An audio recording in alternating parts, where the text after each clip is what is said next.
Muito bom dia, colaboradores, obreiros, auxiliares, pastores e bispos. Nesta manhã de domingo, desde o Templo de Salomão, é mais uma vez um prazer imenso da nossa parte estarmos aqui com todos vocês para juntos meditarmos na Palavra de Deus. Estamos meditando na Epístola de 1 Pedro, capítulo 3, no versículo 18.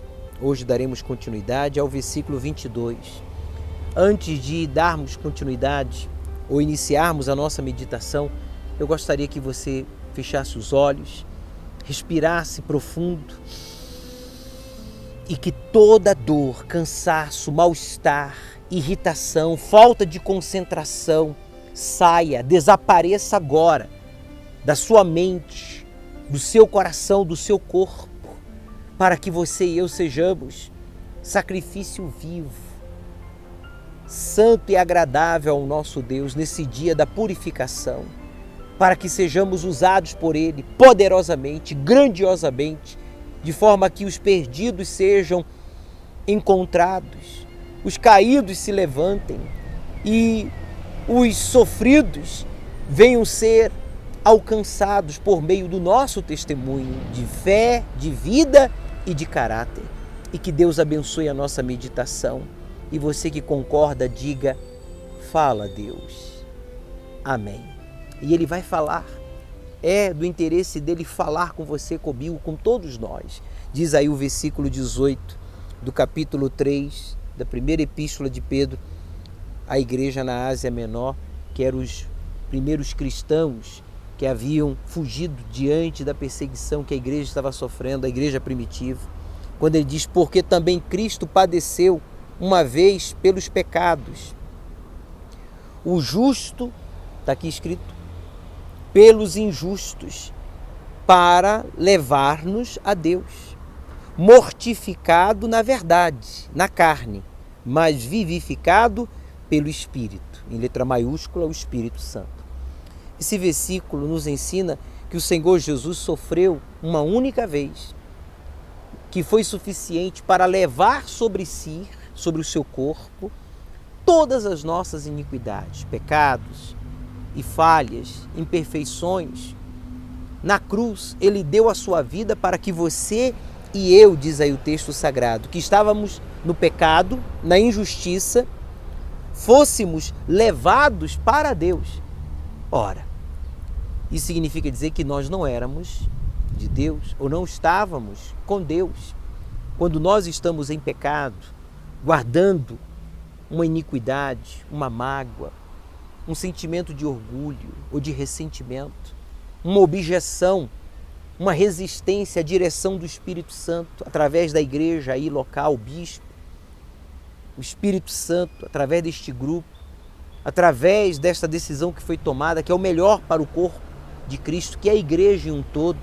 Cabe você, como a mim, membros deste corpo, aceitar, acatar, sujeitarmos a esta direção, porque é a melhor. Às vezes não, sempre, uma pessoa tem dificuldade, várias pessoas, o indivíduo em si, individualmente, tem dificuldade de entender o porquê de certas decisões ou de certas escolhas. E por quê? Porque o indivíduo vê apenas a si, vê apenas ali localmente, a sua igreja. Mas a direção, o Espírito Santo, Deus, Ele vê em um todo, a igreja em um todo. E quando o Espírito Santo decide algo através do bispo, do pastor, do estado, do bloco, da região, da sua igreja, está sendo tomada uma decisão de forma ampla, de forma geral, porque está se vendo o bem para o todo, e não apenas localmente, e não apenas individualmente, mas de todo um corpo, como Jesus, que sofreu por todos nós. Sendo justo, Ele sofreu pelos injustos. Nós éramos injustos, mas Ele sofreu para que fôssemos perdoados e não vivêssemos ou seguíssemos na prática da injustiça, do que é errado. Ora, você como eu, quando fazíamos a nossa vontade ou tentávamos impor a nossa vontade aos outros, nós praticávamos a injustiça. O servo não impõe a sua vontade a ninguém. se a decisão que foi tomada, que agora este será o novo coordenador, ou que este agora será o nosso vereador, este será o nosso prefeito, este será a pessoa que nós vamos apoiar, ajudar, trabalhar, esse vai ser o novo responsável do grupo A, B, C. Essa pessoa agora vai ficar responsável pela limpeza, o outro vai ficar responsável pela segurança, o outro vai ficar responsável pela vigilância, o outro vai ficar responsável pela organização. Cabe a gente, como servo de Deus, acatar, aceitar. Porque todas as vezes em que a gente tenta impor a nossa vontade, o nosso ponto de vista, o nosso querer, nós praticamos a injustiça. Inclusive, é importante frisar que antes éramos assim, lembra? Antes éramos assim. Ninguém nos orientava, ninguém podia mandar, ninguém podia dizer o que tinha que ser feito, que havia objeção, que havia oposição, que havia críticas, que havia mas e se isso? E se aquilo? Mas por que isso? Mas por que aquilo? Ora, o Senhor Jesus não fez isso.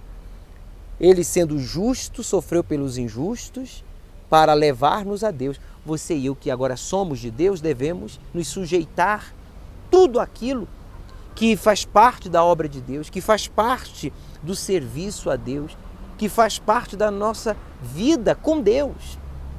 Mortificado, na verdade. Quer dizer, mesmo sofrendo, ele foi mortificado na verdade. Ele se sujeitou à verdade, ele se sujeitou à vontade do Pai, à direção que o Espírito Santo estava dando. Na carne, está escrito aqui, ó. Veja, na carne, quer dizer, ele não permitiu que os seus sentimentos falassem mais fortes, que o seu eu, inclusive na oração, ele diz: Pai, se possível, passa de mim este cálice. Essa era a vontade da carne de Jesus. Mas como servo, ele deixou claro: seja feito contanto a tua vontade. E o Pai não passou o cálice. Não foi feita a vontade de Jesus, mas a vontade do Pai, que é superior e melhor. E graças a Deus, por isso você e eu hoje estamos aqui. Então, às vezes, a gente não entende certas coisas. Mas isso não significa dizer que tem que haver objeção, rejeição, oposição, crítica, fofoca ou disse-me-disse. Mas tem que haver, sim, acatação da nossa parte. Devemos acatar, aceitar, para que Deus possa então ser glorificado, mas vivificado pelo Espírito. Nós somos vivificados pelo Espírito Santo. É o Espírito Santo que nos renova, é o Espírito Santo que nos guia, é o Espírito Santo que nos fortalece, é o Espírito Santo que quer nos usar. Mas para isso nós temos que nos sujeitar. Tem gente que diz: usa-me, Senhor, mas não se sujeita. Aí não tem como o Espírito Santo lhe usar.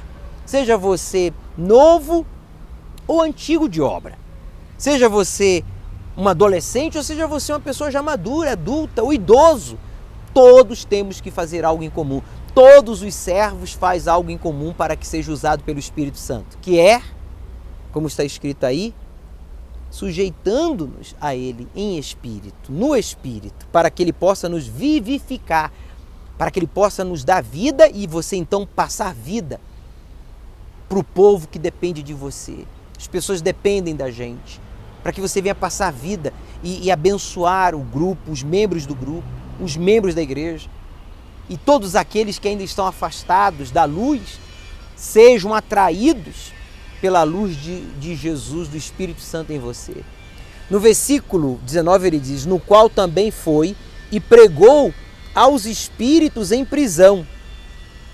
Ora, desde Noé que Deus vem anunciando a salvação para aqueles que se sujeitam à sua vontade e obedecem, né, a sua palavra, a salvação por meio do arrependimento. Quando diz aqui que pregou aos espíritos em prisão, isso aqui, na verdade, ele deu testemunho aos espíritos que estavam presos, não são as almas, não é a pessoa morreu e talvez terá a oportunidade de ir lá no inferno ouvir e se arrepender e ser salvo, não, porque o próprio Jesus falou sobre na parábola do rico e de Lázaro, né, que ambos morreram e a oportunidade foi dada em vida, não após a morte.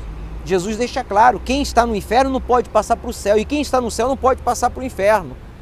Esses aqui são espíritos. Que espíritos?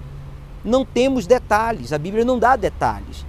Mas podemos entender que os espíritos aqui, que ele pregou, foi aos espíritos, certamente, que duvidaram, ou que duvidavam que Jesus morreria perfeito e ressuscitaria, e teria autoridade sobre eles. Tanto é que eles pediram para ficar, né? Lembra quando ele expulsou aquela legião de demônios do Gadareno? Ele pediu, os demônios pediram para ficar ali naquela região, né? Que não os enviasse ao abismo, mas ficassem ali para testemunhar a sua morte na cruz, a sua missão, se realmente ele ia cumprir, e ele cumpriu. Em nada ele pecou, e por isso você e eu estamos agora meditando nestas palavras. Jesus pregou aos vivos e pregou aos espíritos em prisão. Quer dizer, a palavra dele se cumpriu e se cumpre. Ainda que os demônios duvidem, ainda que os seres humanos rejeitem, ainda que nós servos sejamos imperfeitos, mas ele não deixa de cumprir com a sua palavra nem executar a sua obra, porque ele é Deus. Os quais, noutro tempo, foram rebeldes, quando a longanimidade de Deus esperava nos dias de Noé, enquanto se preparava a arca, na qual poucas, isto é, 8 almas se salvaram pelas águas, quer dizer, através do batismo. O dilúvio foi como um batismo, né? Que houve a separação entre os que não criam e os que criam. Somente 8 creram, que foi Noé, sua esposa e os seus filhos e respectivas noras. Então, aqueles espíritos ou aquelas pessoas que rejeitaram a salvação duvidando do que viria a acontecer, que era o dilúvio, pereceram, mas não por injustiça de Deus ou pela falta de justiça da parte de Noé. Noé pregou, está escrito, durante 120 anos, pregou, dando assim a oportunidade a todos que ouviram de também crer e serem salvos, mas não quiseram entrar na arca. Então Jesus pregou a esses espíritos, ou a estas pessoas, estas almas que estavam na prisão, de que Deus não havia sido injusto com elas. Jesus não é injusto com ninguém. Se você está em uma prisão, se você está sofrendo as consequências, foi de escolhas erradas, foi de reações erradas, foram de atitudes erradas, e não podemos culpar a Deus. Nós colhemos o que plantamos. Ele vai dar continuidade falando, olha, que também como uma verdadeira figura, agora vos salva o batismo. Quer dizer, o batismo nas águas é para os arrependidos, como também o batismo com o Espírito Santo é para garantir a salvação, é o penhor da nossa salvação, não do despojamento da imundícia da carne, mas da indagação de uma boa consciência para com Deus, pela ressurreição de Jesus Cristo. Quer dizer, não apenas o batismo para sepultar o passado, mas também o batismo com o Espírito Santo para viver em novidade de vida, por meio de uma boa consciência para com Deus. Quer dizer, eu estou vivendo para Deus. Eu estou me sujeitando à vontade de Deus. Eu estou servindo ao meu Senhor. Então ele diz, pela ressurreição de Jesus Cristo. Ele ressuscitou e agora reina em mim. Concluindo o capítulo 3, versículo 22, o qual, referindo-se a Jesus, está à destra de Deus, à direita de Deus, tendo subido ao céu, havendo-se-lhe sujeitado os anjos e as autoridades e as potências ou potestades. Quer dizer, o Senhor Jesus ascendeu aos céus, está à direita de Deus Pai Todo-Poderoso, e a ele foi sujeito os anjos, as autoridades e as potestades. Em outras palavras, o Senhor Jesus é digno de toda a nossa confiança, de toda a nossa obediência, de todo o nosso amor e gratidão. E fazer a obra de Deus é uma grande honra. Que você, como obreiro, eu, como bispo, nós, como colaboradores e servos do Altíssimo, honremos ao nosso Pai até o nosso último suspiro. Tenha um excelente dia de domingo em família, uma semana abençoada, aí juntamente com o seu bispo, o pastor, o auxiliar.